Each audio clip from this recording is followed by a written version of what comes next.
Well, the situation is very definitely spinning out of control. And the reason is that we now have about 2 months of a democratic protest movement against the government that has created a stage in downtown Kiev, in Maidan Square, with a lot of media attention focused on what is happening. And this process has now been hijacked by extreme nationalist and extreme right-wing groups who are using the stage created by the democratic opposition to peddle their own message.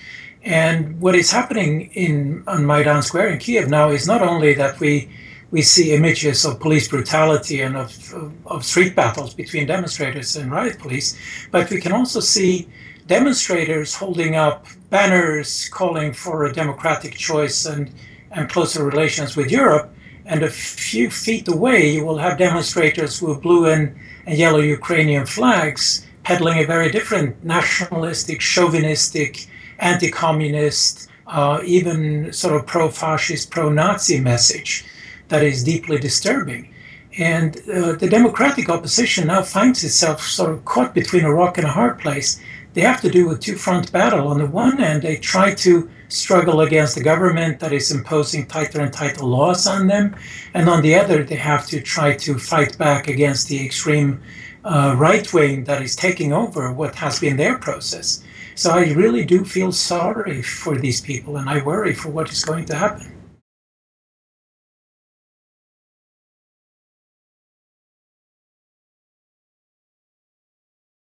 Well, the reality of the situation is that Ukraine has arguably, since it became independent in 1992, been squeezed between Russia and Europe, or Russia and the European Union.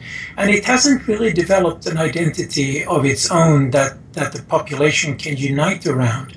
It is deeply divided regionally and factionally and in business elites, where part want to go to Europe and part to Russia. But the hard core of it is that Ukraine is trying to find a place of its own with its own national identity. And this is much of the reason why these violent nationalistic right-wing groups suddenly find themselves in a situation that they can profit from. People are disappointed by the movement towards Europe, and they are disappointed by the high-handed tactics of Russia.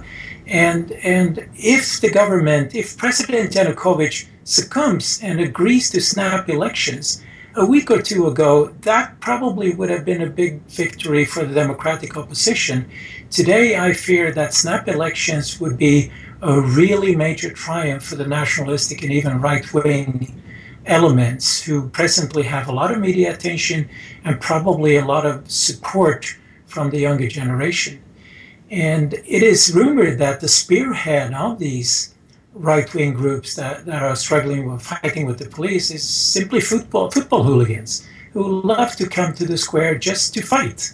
And the Ukrainian riot police are not shy of using a lot of violence either. So you have two types of forces coming together, both of whom like to use a lot of violence. And that is what makes it so disturbing and worrying for the future. And the government obviously has no instruments in its arsenal that it can use to create the unity and the room for dialogue and negotiation that is necessary.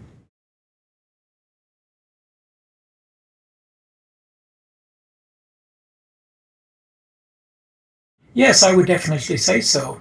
If European leaders had realized that what really drives the government in Ukraine, and has done so for the past couple of decades, is to refuse to choose.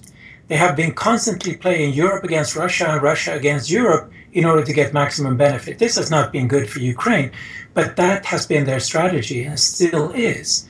So when the European Union in November gave Kiev an ultimatum, say either you sign an association agreement, which implies breaking with Russia, or we will abandon you, then the government panicked and really realized that now we have to make a choice that we don't want to make.